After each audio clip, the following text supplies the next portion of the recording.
Olá pessoal, tudo bem com vocês? Dando início a mais um vídeo aqui no nosso canal hoje e desta vez eu escolhi falar de Tennessee Williams e William Faulkner. Estou escolhendo aqui dois escritores americanos oriundos do sul dos Estados Unidos, com obras muito representativas da literatura modernista e que vão tratar da questão da província e da volta para casa como fenômeno de consciência.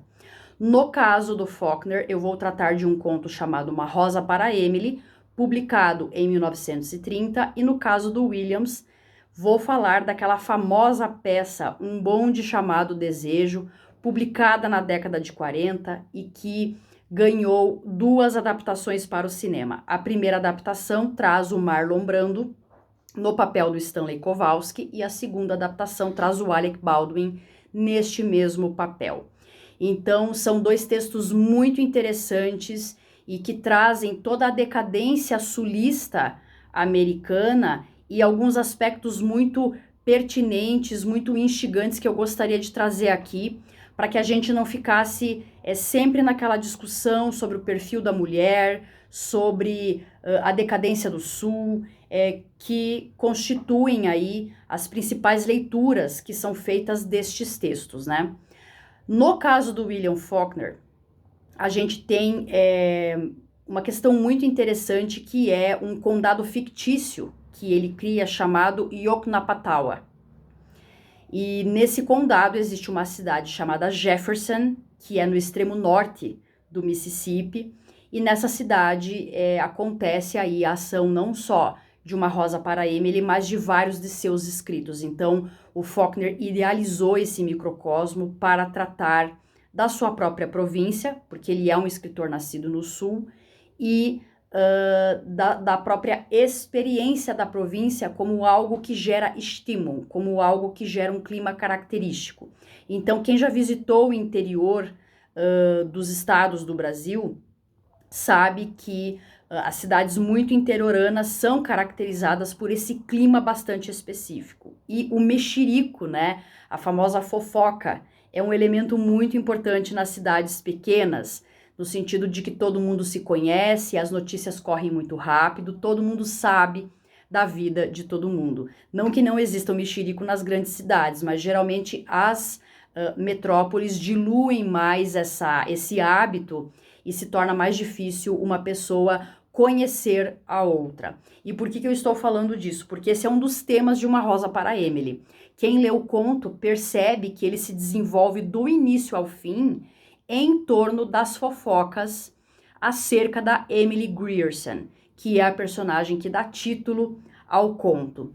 Então, é uma narrativa que flui, né, que também desperta expectativa no leitor, porque é uma personagem muito misteriosa, né, essa mulher reclusa que fica dentro de um casarão durante muitos anos, que não interage com os habitantes da cidade, desperta aí a curiosidade de todo mundo e a narrativa se encaminha, portanto, para um final surpreendente que eu vou tratar daqui a pouco. Quem leu o conto sabe que é um final realmente inusitado. E no caso de Um Bonde Chamado Desejo, a ação é ambientada em Nova Orleans, num bairro chamado Campos Elíseos. Só que a Blanche Dubois, que é a personagem principal, ela realiza um movimento simbolicamente de volta para casa. Na verdade, ela está saindo de Laurel, que é uma cidade no Mississippi também, porque a propriedade da família foi perdida numa hipoteca e aí ela resolve visitar a irmã Estela e ao visitar a irmã, ela realiza esse movimento de volta para casa no sentido simbólico e emocional. Ela revisita toda a sua vida, né, justamente porque ela está com a irmã, ela está se sentindo confortável para isso. Surgem ali várias questões, né, da consciência da Blanche que a atormenta, né, e se encaminhando também para um final bastante trágico, né?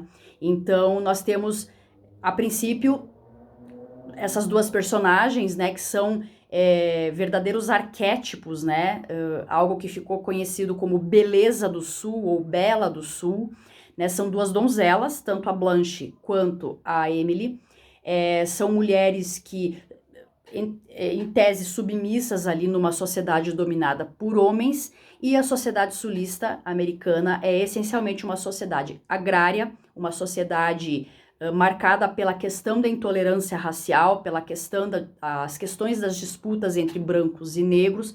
Inclusive no conto Uma Rosa para Emily vai aparecer essa questão do negro, e também é um tradicionalismo muito forte. Então o Antônio Cândido, em um dos seus ensaios, costumava comparar a cultura do sul dos Estados Unidos com a nossa cultura.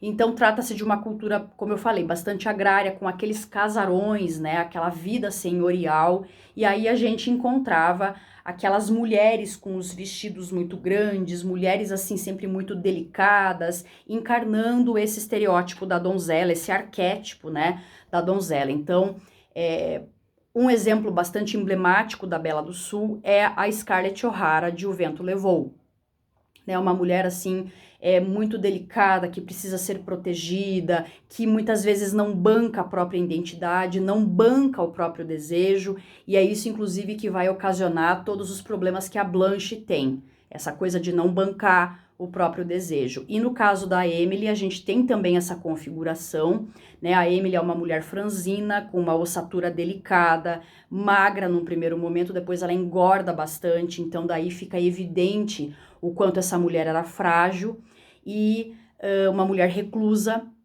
que não se mistura com as demais pessoas, que se recusa a pagar impostos, então tem ali uma questão envolvendo a corrupção, né, dessa personagem, e uma mulher com aspectos muito sombrios, porque na sombra da donzela, na sombra dessa mulher boazinha, existem aspectos muito sombrios que vão emergir quando menos se espera. Isso se aplica a Blanche também. Então, nós temos essa cultura da cadeira de balanço, né, das grandes varandas, das grandes plantações, dessas casas senhoriais com esses serviçais negros, né, com os escravos. E vale a pena lembrar também que os Estados Unidos racharam no meio durante a Guerra da Secessão e os sulistas foram derrotados. Então a gente tem um legado confederado, né, um forte nacionalismo calcado nesse legado, tanto que lá nos anos 50, nos anos 60, o Elvis Presley vai falar da Dixieland, né? Inclusive Dixie é um tipo de música específico do sul dos Estados Unidos. Eu me lembro que eu estive em Boulder, Colorado, em 2018, e eu e meu marido costumávamos frequentar um restaurante sulista. Então, os cozinheiros eram do Alabama e do Tennessee. E a comida era deliciosa, assim, a gente comia uma costela, assim, que parecia muito com a costela gaúcha. E um dia a gente perguntou, né, para eles o que era Dixie. E eles nos explicaram que era, tipo, uma música country, né, para marcar a identidade do sul. Inclusive, Memphis, no Tennessee, que é a cidade, né, do Elvis Presley, é a cidade ali onde reside, né, essa cultura relacionada ao Elvis Presley, também está muito presente esse tipo de música, assim como em Nashville, que é a capital da música country. Então a gente tem essa cultura mais tradicional, muito diferente da cultura do norte dos Estados Unidos, que é mais capitalista, mais desenvolvimentista. A gente tem também o blues, que vai aparecer na peça Um Bonde Chamado Desejo, né? O blues, ele se origina das cantorias dos negros nas lavouras, e o termo blues significa tristeza, então tem sempre uma melancolia envolvendo aí a situação dos escravos, dos cativos, né? A questão do banzo, que era bastante observável entre os negros, eles entravam em depressão, porque estavam longe da própria terra, né? Então o sul vai ser marcado aí, o sul dos Estados Unidos vai ser marcado por esse clima, né? Uma estímulo muito específica. E a gente tem toda uma decadência, uma desolação, uma devastação espiritual que se manifesta, biblicamente falando, numa consciência alterada. Então, por exemplo, questões envolvendo promiscuidade, alcoolismo, prostituição, né? Que são as questões que a Blanche enfrenta, né, esses perfis de mulheres, assim, mulheres rejeitadas, mulheres em cadeias de pobreza e miséria, enfim, tudo em virtude dessa decadência que se observa no sul dos Estados Unidos, né? Então, digamos assim, um contexto um tanto quanto deprimente que esses escritores vão nos trazer dessa consciência corrompida, né? Porque a prostituição, o alcoolismo, essas práticas promíscuas, né? Acabam corrompendo a consciência e causando uma desolação espiritual muito forte. Uma outra coisa que caracteriza o sul dos Estados Unidos é a forte mistura cultural. Então a gente tem, por exemplo, o caso dos franceses que chegam na região, tanto que o nome, né, Nova Orleans é bastante simbólico, né, dessa presença francesa. A gente tem também Lafayette, Louisiana, que são lugares marcados pela presença francesa. Inclusive, a Stella vai passear na peça do Williams com a Blanche no French Quarter, né? Então, eles têm essa coisa francesa muito presente, e também os mexicanos, que a gente vai ver também na peça Um Bonde Chamado Desejo, e as práticas de voodoo, né? Então tem todo um sincretismo religioso ali envolvendo essas religiões também de matriz haitiana, africana, e dá origem a toda essa mistura que não tem tanto no norte dos Estados Unidos. E nesse sentido eu gostaria de indicar um filme, né, para vocês entenderem esse abismo cultural entre norte e sul e essa questão mais religiosa, que se chama Chave Mestra, né? A gente tem a Kate Hudson, né, que é a atriz que desempenha o papel principal, é uma moça de Nova Jersey que vai trabalhar no sul dos Estados Unidos e num casarão bem ao estilo sulista, e ela se depara ali com algumas questões espirituais com as quais ela não está habituada, porque ela não é daquela região, e aí ela entra em contato com consagrações que foram feitas por pessoas que moraram na casa, envolvendo a prática do voodoo. Então tem todo esse sincretismo aí que é importante ser considerado, análogo ao que a gente observa aqui no Brasil com a Ubanda, com a Quimbanda, com o Candomblé, enfim. Tem toda essa mistura cultural em jogo, né?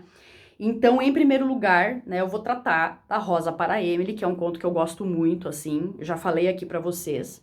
Ele se move, né, essa narrativa se move em torno de fofoca, de mexerico, do início ao fim. Então, a gente tem um narrador que é, assim, o porta-voz ali dos mexeriqueiros, né, que sabe tudo da vida de todo mundo, e tem como enfoque essa mulher, a Emily Grierson, que morre aos 74 anos no início da narrativa, e aí esse novelo, né, esse tecelão começa a puxar o novelo do enredo envolvendo essa personagem. Então, como eu falei anteriormente, uma mulher reclusa, uma mulher extremamente mimada, né, numa família tradicional sulista, né, uma típica beleza do sul, né, uma mulher branca, né, de elite, inclusive com toda uma questão puritana envolvendo essa mulher, né, essas mulheres casavam virgem geralmente, porque havia aí essa necessidade de manter a honra e tudo mais. E tem um dado interessante, né, que a gente precisa pensar para entender a consciência, né, da Emily. A tia-avó, a Lady Wyatt, era uma mulher louca. Então, essa informação nos mostra que a consciência dessa personagem é alterada. Ela não é uma pessoa muito normal. Ela tem na sua linhagem uma alteração do DNA relativa à loucura, né? Isso vai ser preponderante, isso é importante para a gente entender o que vai acontecer depois. Então, a gente tem essa narrativa muito informal se desenvolvendo em torno dessa mulher, uma mulher que se recusa, como eu falei também, a pagar impostos, né? Tem toda uma questão corrupta ali envolvendo o coronel Sartoris e as pessoas que isentavam, né, a Emily dos impostos naquela casa enorme, né? E aí ela perde o pai e ela fica 3 dias ali retendo o cadáver do pai. Essa é uma informação super relevante para nós, porque dá pistas de que Emily realmente tem algum problema mental, digamos assim, e lá na frente isso vai se confirmar com né, o imbróglio envolvendo Homer Barron. Quem é esse homem? Esse é um homem que chega na cidade vindo do norte depois da morte do pai da Emily, e esse homem vai ter um affair com essa mulher, sem sequer poder imaginar que a sombra dela vai emergir nesse relacionamento. Então, o que acontece? Quando ela se sente segura com esse homem, que é um homem de fora, é um homem, digamos, estrangeiro, né?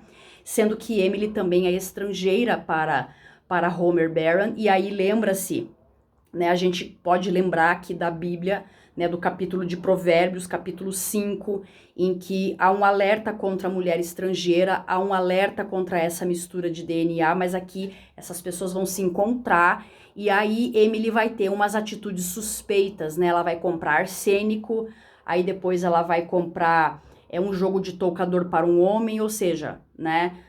Todo mundo começa a pensar que ela vai casar, que ela tá matando ratos em casa, que ela tá reformando a casa para casar, sem sequer imaginar o que essa mulher vai fazer. E ninguém fica realmente sabendo do que acontece, a não ser 40 anos depois, quando ela morre, as pessoas entram na casa e descobrem que ela havia assassinado, né, esse construtor, né, chamado Homer Barron. Ela assassinou esse homem com arsênico e ela dormia todas as noites ao lado do cadáver desse homem. Ela prepara ali um quarto, né, pensando nas núpcias, pensando num casamento, mas na verdade é um casamento macabro, é um casamento mórbido com este homem que, ao que tudo indica, iria abandoná-la e talvez ela não tenha sabido lidar com isso. Isso não fica claro na narrativa, é algo que a gente consegue deduzir, mas essa sombra dessa mulher emerge, né? Essa mulher, digamos, possessiva, louca, né? Essa mulher que não sabe lidar com a perda, e mantém esse homem ali do lado dela, né? Mata esse homem e o mantém ali durante 40 anos, tanto que os moradores das vizinhanças sentem um cheiro característico e depois esse cheiro desaparece, então a gente já tem uma pista de que tem alguma coisa errada, porque só o negro, né, o serviçal, tinha acesso à casa, e esse quarto, né, com o cadáver do Homer, ficava no andar superior, né. Tem também uma leitura segundo a qual, uma leitura um pouquinho forçada na minha visão, de que o Homer seria homossexual, porque ele andava muito com os rapazes, gostava de beber no bar, mas isso por si só não é um indicativo, né, de homossexualidade, mas alguns estudiosos do Faulkner vão dizer isso, que Emily teria matado o Homer porque ele não quis ficar com ela em virtude da sua homossexualidade, mas de novo, não tem nada no texto que comprove isso. E aí, quando eu cheguei no bonde chamado Desejo, né, eu fiquei me perguntando o que une essas duas mulheres verdadeiramente, né, o que realmente permite essa ligação entre elas. Então, a gente tem essa questão da donzela, dessa mulher, né, que é um protótipo numa sociedade tradicional, agrária, etc, etc, etc. Inclusive, a Emily pinta, ela faz pintura em porcelana, ela dá aula para as moças das famílias tradicionais da região. Então, tudo isso remete a essa delicadeza, a essa finesse no trato, essa coisa da porcelana e tudo mais, né? E a Blanche também, a princípio, é uma dama, uma mulher que se veste muito bem, uma mulher muito chique, inclusive muito delicada, mas com um passado extremamente sombrio. E aí vem a pergunta, o que une essas duas mulheres verdadeiramente? Eu achei uma resposta também um tanto quanto inusitada, né? O que une Blanche Dubois e Emily Grierson é desejo. Eu, especificamente, não consigo conceber uma mulher fazer o que a Emily fez, tirando essa questão da loucura, que a gente já analisou aqui, né? Ela tem na linhagem dela esse gene da loucura, mas retirando essa questão, eu não consigo imaginar uma mulher agindo dessa forma por amor. Ela não agiu dessa maneira por amor, ela agiu dessa maneira por desejo. E o desejo, a gente sabe na psicanálise, né, que envolve pulsão de vida e pulsão de morte, Eros e Thanatos. Então, essas duas pulsões ali se encontram. Para Emily, desejar um homem envolvia uma questão com a morte, envolvia um olhar para a morte. Por isso que ela mata, né, o seu companheiro, né, uma espécie de uma viúva negra que vai matar o macho e vai devorá-lo, né, vai ficar ali com ele, dormindo ao seu lado. Então, o desejo dessa mulher por esse homem era tão intenso que ela acessa um lugar de morte. E isso, no caso da Blanche Dubois, é muito notório, né? Porque lá na peça Um Bonde Chamado Desejo, a gente identifica uma rota do desejo. E essa rota do desejo tem uma forma. É algo muito interessante na peça que numa primeira ou numa segunda leitura a gente não percebe, mas quando a gente se aprofunda a gente vai notar que a peça, do início ao fim, é essencialmente uma peça sobre sexo.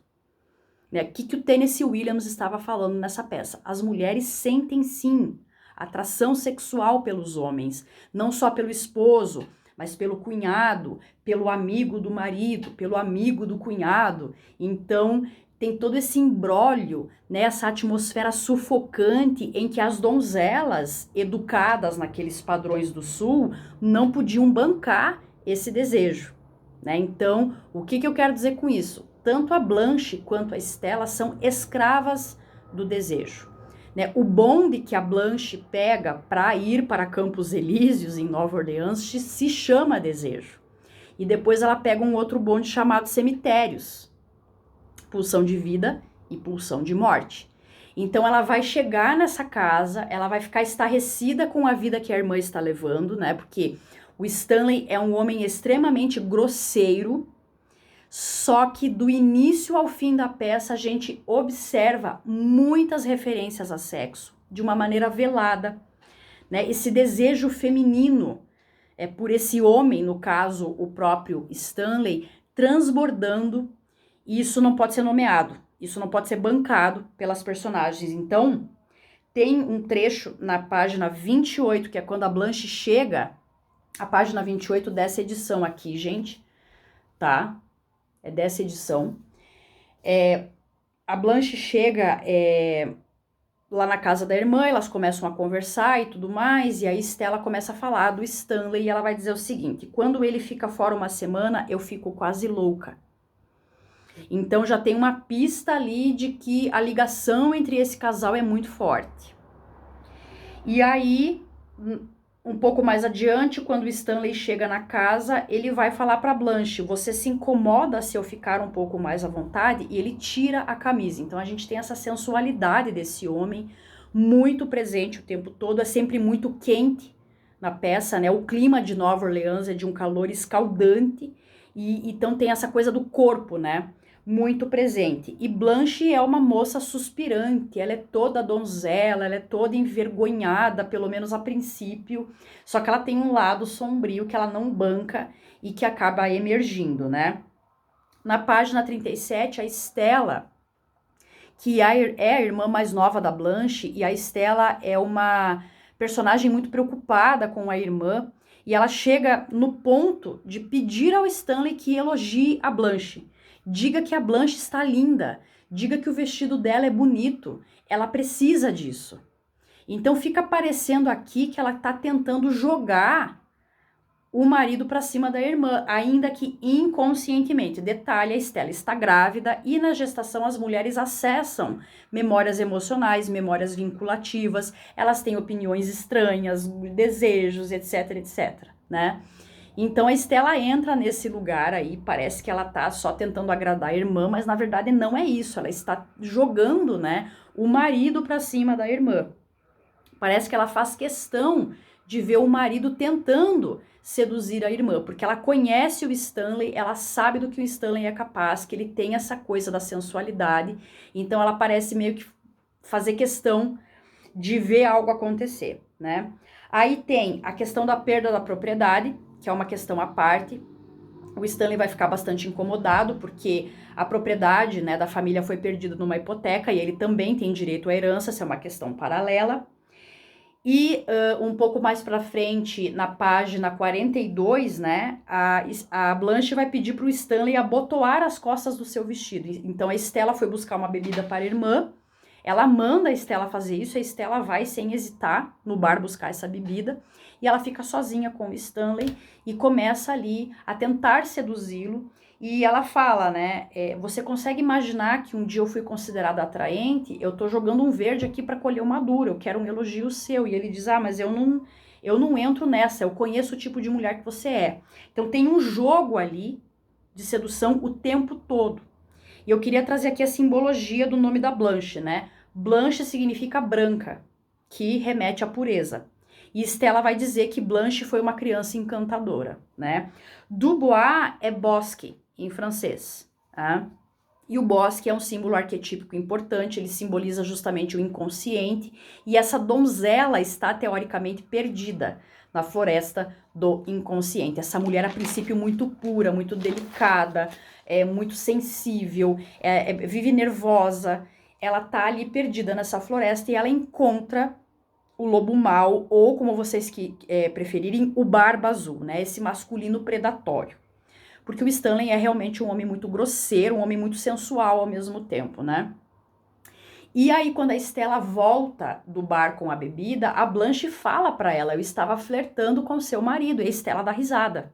Ou seja, tem todo um, digamos assim, um algo acontecendo entre essas mulheres e esse homem, né? Essa triangulação se instala de uma maneira tal que esse desejo vai tomando forma. Então a gente tem uma forma do desejo nesse conteúdo arquetípico, que é o Barba Azul, o lobo mau, né, se a gente for considerar Chapeuzinho Vermelho, essa donzela perdida no bosque, né, essa mulher que tá grávida, que acessa uma memória e que fica ali jogando com o marido e com a irmã, parecendo também muito boazinha, mas não é tão boazinha assim, né? E tem um comentário da Blanche nessa mesma cena em que ela fala que ela estava flertando com o marido da irmã. Uma cega conduzindo outra cega. As duas estão cegas, digamos assim, de desejo, mas ao mesmo tempo muito lúcidas e sabendo o que elas estavam fazendo com esse homem, né? Aí nós temos um jogo de pôquer que é bastante simbólico, porque o que está acontecendo nessa peça é um jogo de sedução o tempo todo, né? O Stanley vai bater na coxa da Stella na frente dos amigos, é também algo bastante animal, assim, que ela diz que não gosta, mas a gente já percebe que ela se dá muito bem na cama com esse homem, né? E que ela faz questão de ficar perto dele. Aí a Blanche vai conhecer o Mitch, que é um outro personagem muito importante, né? O Harold Mitchell, chamado de Mitch, que é um homem que tem uma mãe doente, e as duas primeiras perguntas que ela faz sobre o Mitch: ele é casado? Ele é mulherengo? Então a gente tem essa mulher com um radar assim a mil, né? Apesar de parecer muito donzela, apesar de parecer muito delicada, ela é uma mulher sim interessada nos homens, né? E aí tem um outro diálogo entre ela e a Stella, né? E a Blanche vai dizer: mas o que o Stanley tem que os outros não têm?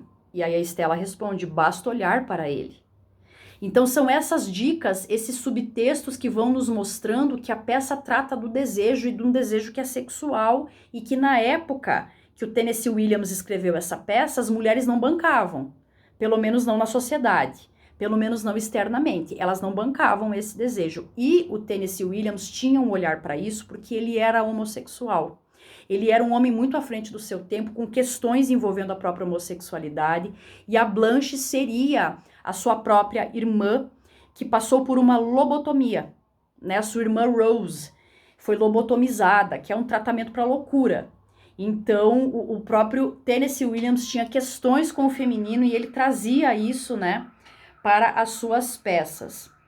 Aí tem uma cena em que a Stella abraça o marido ferozmente, a gente percebe ali que eles têm toda uma questão. A Blanche fica nessa casa tendo apenas uma cortina entre o seu quarto e o quarto do Stanley com a esposa. O Stanley anda de cueca dentro da casa, ou seja, a gente tem um contexto ali muito propício para uma relação adúltera, né?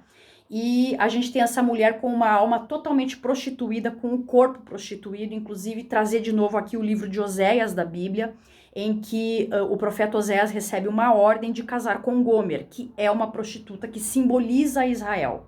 Da mesma maneira, tanto a Blanche quanto a Emily Grierson simbolizam o sul dos Estados Unidos, simbolizam essa decadência, né? No caso da Bíblia, o resgate se confirma por 1 homer e meio de cevada, mas aqui na peça, infelizmente, esse resgate vai ser mal sucedido porque há uma tentativa de um relacionamento com o Mitch, mas o passado da Blanche vem à tona, né? O Stanley um dia flagra a Blanche falando mal dele para a esposa, né? Um diálogo estranho com Stella, inclusive. Stella releva tudo que Blanche está falando mal do seu marido, ela fica séria escutando, mas ela não briga com a irmã, né? Coisa que teoricamente qualquer mulher faria, mas ela não briga com a irmã. E Stanley vai armar para cima da Blanche, ele vai descobrir o seu passado de um homem que era um caixeiro viajante, que conhecia a Laurel e que conhecia o passado sombrio da Blanche, e ele vai contar tudo isso para o Mitch. E aí vai ser trágico, né? Porque Mitch e Blanche iam se casar e o Mitch acaba desistindo aí da ideia. E aí tem uma cena também muito irônica, né, que eles estão discutindo astrologia, e aí o Stanley pergunta qual que é o seu signo, e ela vai falar, o meu signo é virgem, e o Stanley vai olhar com desdém e falar, você é virgem? Duvido, né?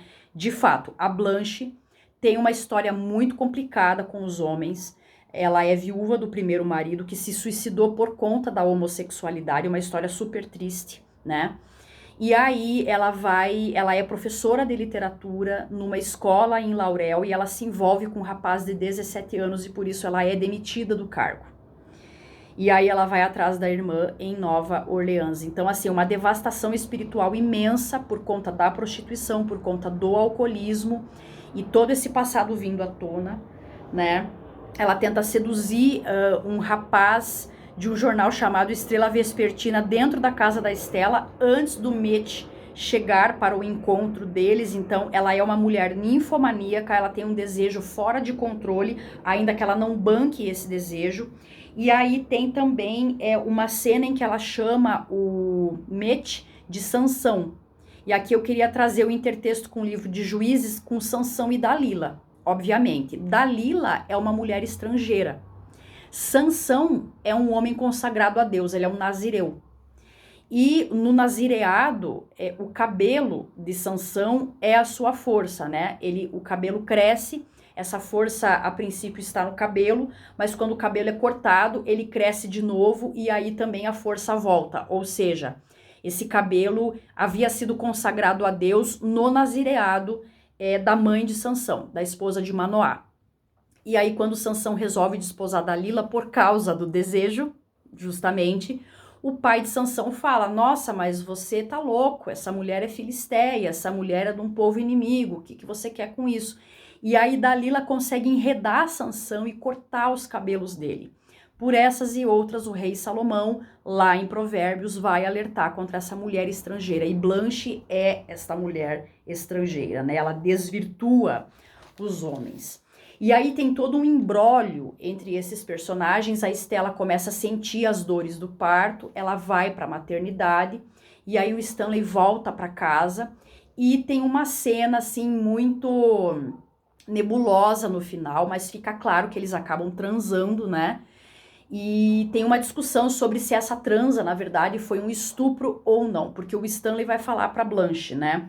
Nós tínhamos esse encontro marcado desde o início, ou seja, eles desenvolveram toda uma tensão sexual durante a peça, toda uma atração, e no final há essa consumação do desejo quando a Stella está na maternidade. E aí, quando Stella volta da maternidade, ela conversando com a vizinha, ela diz para a vizinha, olha, eu não conseguiria ficar com a minha irmã aqui e continuar casada com o Stanley diante do que eu fiquei sabendo. Então, deduz-se que Blanche contou algo para a Stella, que teria sido essa noite de amor com o marido dela, se é que essa noite realmente aconteceu, porque Blanche está louca, né? Blanche realmente enlouquece no final da peça. E um outro dado relevante para estímulo nessa peça é a presença da música.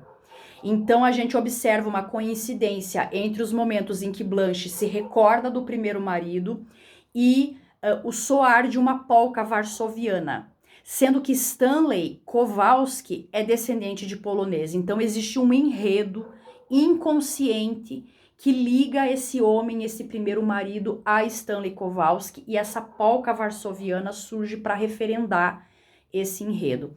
Tem também o piano blues, né, que nos momentos de melancolia, isso tudo vai dando estímulo à peça, né, vai criando esse clima de decadência. No final das contas, Blanche é internada, a Stella já está com o filho nos braços e o Stanley vai falar para a esposa, né, querida, vai ser bom demais quando a gente puder fazer barulho sem ter ninguém em casa, né, quando a gente puder fazer o nosso sexo selvagem sem ninguém em casa. E aí é uma cena muito melancólica em que a Stella se entrega ao choro com um furor lascivo, né? De novo, assim, esse limite entre vida e morte, entre pulsão de Eros e pulsão de Thanatos.